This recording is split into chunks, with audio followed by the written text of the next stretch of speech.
નમસ્કાર દર્શક મિત્રો, આપ નિહાળી રહ્યા છો સાઈ ગ્રુપ મીડિયા હાઉસ દ્વારા સંચાલિત નવસારી લાઈવ અને ઝટપટ ન્યૂઝ. ચૂંટણીનું બિગલ વાગી ચૂક્યું છે. ફોર્મો ભરવાની શરૂઆત થઈ ચૂકી છે. 19મી તારીખ ફોર્મ ભરવાનો અંતિમ દિવસ છે.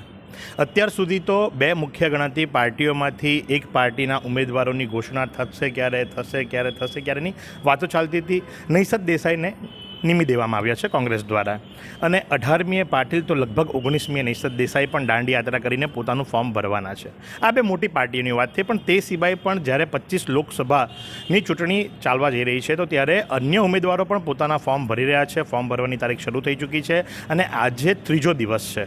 રવિવારની રજા બાદ કરતાં આજે ત્રીજો દિવસ છે. તો એ દરમિયાન આજે સીધા કલેક્ટર ખાતે પહોંચ્યા છે અને જે ઉમેદવારો છે પોતાના ફોર્મો ભર્યા છે એમની સાથે સીધી વાત કરવાની એક કોશિશ નવસારી લાઈવ કરી રહ્યું છે. તો ત્યારે એક ઉમેદવારે અત્યારે જ પોતાનું ફોર્મ ભર્યું છે, એમની સાથે વાત કરીશું અને જાણીશું કે શું નામ છે આપનું. મારું નામ ડૉક્ટર કનુ ખડદિયા. અચ્છા, ડૉક્ટર કનુભાઈ, આપે ફોર્મ ભર્યું છે. કઈ ઈચ્છાથી ફોર્મ ભર્યું છે? શા માટે આટલી મોટી દિગ્ગજ પાર્ટીઓ, અને જ્યારે ભાજપ કહેતું હોય કે ભાઈ અમે તો 10 લાખથી વધુ લીડથી CR પાટીલને જીતાડીશું, તો આપે ફોર્મ ભર્યું એના માટેના કારણો શું? મેં ફોર્મ ભર્યું એના માટેના એ જ કારણો છે કે 5 લાખથી લીડથી જીતે કે 10 લાખની લીડથી જીતે, પરંતુ આમ જનતાના જે પ્રશ્નો છે, જે છેલ્લા 10 વર્ષથી આપણે જોઈ રહ્યા છીએ, મોંઘવારી, બેરોજગારી, શિક્ષણનું પ્રાઇવેટાઇઝેશન, આરોગ્યનું પ્રાઇવેટાઇઝેશન, એ જે આપણી જે પ્રાથમિક જરૂરિયાતો છે, જે નીતિ વિષયક નિર્ણયો લોકસભામાં લેવાવા જોઈએ કે એના અંગેની રજૂઆત થવી જોઈએ, એ રજૂઆત ક્યારેય આ 10 વર્ષ દરમિયાન થઈ નથી, કે ના તો પહેલાં પણ થઈ ચૂકી છે. એટલા માટે જ અમે એક આ socialist unity centre of India SUCIC, જે કોમ્યુનિસ્ટ પાર્ટી છે, એ આમ જનતાના સવાલોને લઈને હંમેશા સડકથી સંસદ સુધી લડતી રહી છે અને કાયમ અમે આ ઇસ્યુને લઈને લોકોની વચ્ચે જઈએ છીએ. લોકો પાસેથી ફાળો ઉઘરાવીને અમે આ ચૂંટણી લડી રહ્યા છીએ. 1-1 રૂપિયો 4 રસ્તા ઉપર ડબ્બામાં કલેક્શન કરીને આ ઉમેદવારી પત્ર અમે આજે ભર્યું છે. તો એ રીતે લોકોની વચ્ચે રહીને લોકોના સવાલોને, અને અમે એમ માનીએ છીએ કે લોક આંદોલન ઊભું થાય, લોકોની શક્તિ જે લોકશાહીમાં જે ધીમે ધીમે નાશ પામી રહી છે એ ઊભી થાય, એ આશય છે. આપ ક્યાંના સ્થાનિક છો? કારણ કે લોકસભા 25મી જ્યારે થતી હોય ત્યારે દેખીતી વસ્તુ છે કે 4 વિધાનસભા સુરતની અને 3 નવસારીની, એમ 7 મળીને. તો તમે ક્યાંના સ્થાનિક છો અને શું લાગે છે કે તમારું પરફોર્મન્સ આ વખતે કેવું રહેશે? મારું રેસિડેન્શિયલ અમદાવાદ છે, પણ હું હાલ અહીંયા પ્રિયંકા ટાઉનશીપ જે કહેવાય ડિંડોલી, એમાં રહું છું.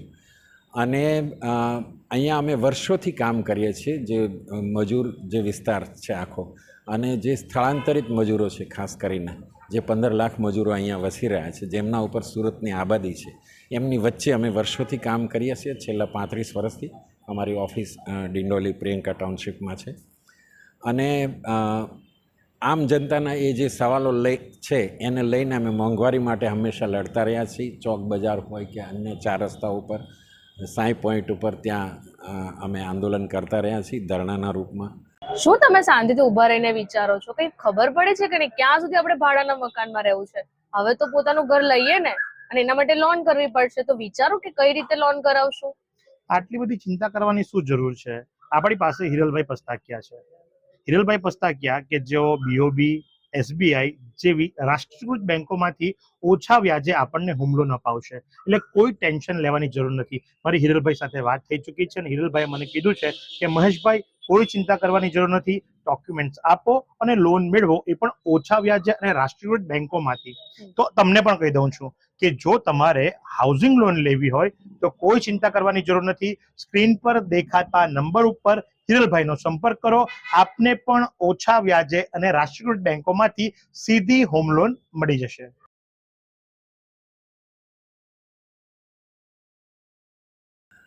નવસારીમાં કેવું પરફોર્મન્સ રહેશે? કારણ કે નવસારીમાં આપને કેટલા લોકો ઓળખે છે, અને જ્યારે નવસારી વિધાનસભાની વાત થતી હોય, લોકસભાની વાત થતી હોય, તો 100% 4 વિધાનસભા તો સુરતને ફાળવી દેવામાં આવી છે, 3 નવસારીની છે, અને વધુ મતદારો સુરતના જ છે. વાત પણ સાચી છે, પણ નવસારીને ટાર્ગેટ કર્યો છે કોઈ દિવસ તમે? હા, જરૂર કર્યું છે. અહીંના જાણીતા પ્રોફેસર મહાદેવ દેસાઈ, જે મારા મિત્ર છે, અને અહીંયા ઘણા બધા એ સિવાયના પણ ઘણા બધા મિત્રો સપોર્ટર છે અહીંયા નવસારીમાં, જે પ્રોપર રહે છે અહીંયા. અને એ મિત્રોનો હું આ 2nd ટાઈમ આ સીટ પર લડી રહ્યો છું. ગયા વખતે પણ હું લડ્યો હતો 5 વર્ષ પૂર્વે. એટલે અહીંયા ઘણા બધા એ રીતે પરિચય છે. ગામડાઓમાં પણ કેટલાક કિસાનો સાથેનો એ વખતનો રેપો જે છે એ રહ્યો છે અને અમે મુલાકાત લઈએ છીએ. બહુ ઝાઝા ગામ નહીં પણ તો પણ 15-20 ગામ સાથેનો અમારો ઓળખાણ છે. જે અને કિસાન આંદોલન માટે મેં સિંઘુ બોર્ડર પર 1.5 મહિનો હું રહ્યો હતો ત્યાં, એટલે એને લઈને અહીંયા જે તે વખતે કામ કરેલું એ સંદર્ભે મેં આ નવસારી સીટ અને અમારી ઓફિસના અમારી જે વર્કર્સ છે એ બધા એ ડિંડોલીમાં અને એ એરિયામાં વધારે છે, ઉધના એરિયામાં. અંતિમ સવાલ, કેવો અનુભવ રહ્યો ફોર્મ ભરતી વખતે? કોઈ મુશ્કેલી અથવા તો સરળતાથી ફોર્મ ભરી શકીએ? ના, બહુ સરસ સારો અનુભવ રહ્યો, કોઈ જ મુશ્કેલી નહીં. અહીંયા જે કર્મચારી સ્ટાફ છે કે કલેક્ટરથી માંડીને નાનામાં નાના કર્મચારી એ બધાનો બહુ જ સરસ સપોર્ટ રહ્યો. કોઈ ડિસ્પ્યુટ થયો હોય, કોઈ વાંધો વિરોધ થયો હોય એવું બન્યું નથી. એટલે બહુ સારો અનુભવ રહ્યો મારો. તો જે પ્રમાણે આપે નિહાળ્યું કે 25 લોકસભા સીટ ઉપર ડિંડોલીથી એક પાર્ટી જેનું નામ છે SUCIC, એમના ઉમેદવારે આજે પોતાનું ઉમેદવારી પત્ર ભર્યું છે. અને જો વાત કરવામાં આવે તો આજથી 5 વર્ષ અગાઉ પણ તેઓ એટલે કે 2019ની ચૂંટણીમાં પણ તેઓ પોતે ફોર્મ ભરી ચૂક્યા હતા અને એ વખતે કારમી હારનો સામનો કરવો પડ્યો હતો. પણ આ વખતે જુસ્સો હજુ યથાવત છે અને લોકોના પ્રશ્નો, લોકોના મુદ્દાઓ અને લોકોની માંગોને લઈ અને સતત લડતા રહેવાની વાતો કરવામાં આવી છે. તો આ જ પ્રમાણે કે જ્યારે ચૂંટણીનું બુગલ વાગી ચૂક્યું છે, 19મી તારીખ છેલ્લી છે, 18 અને 19 આ 2 દિવસોની અંદર મોટી પાર્ટીઓ પોતાના ફોર્મો ભરશે, મોટા શક્તિ પ્રદર્શનો કરશે. પણ એવા પણ ઉમેદવારો છે કે જે શાંતિપ્રિય છે અને સત્યના માર્ગની ઉપર ચાલનાર છે અને ગરીબો અને મજદૂરોનો અવાજ ઉઠાવનાર છે. પહેલાં ફરી એકવાર આપને દર્શાવી દઈએ કે કઈ રીતે ફોર્મ ભરવામાં આવે છે, કેટલા ટેબલો છે, ક્યાંથી પસાર થવું પડે છે, કઈ રીતેની ચકાસણી થાય છે. આ તમામ વિગતો આ વિડીયોની અંદર આપ ચોક્કસથી નિહાળશો. અને હજુ પણ જો કોઈ આપના પ્રશ્ન હોય તો કોમેન્ટ બોક્સમાં જે કોમેન્ટ કરશો કે જેથી કરી તમને વધુ સચોટ સમાચાર આપી શકીએ. તો નિહાળતા રહો નવસારી લાઈવ. આ સુંદર સૃષ્ટિને નિહાળવા માટે હજારો લોકો પાસે દ્રષ્ટિ નથી અને એ ત્યારે જ શક્ય બને જ્યારે કોઈ ચક્ષુદાન કરે. તો તમારા સ્વજનો સાથે મળી એક સુનિશ્ચય લઈએ, ચક્ષુદાનને પરિવારની પરંપરા બનાવીએ. Visit Sant Punit Chakshu bank, Rotary eye institute Navsari. Call 7069006329.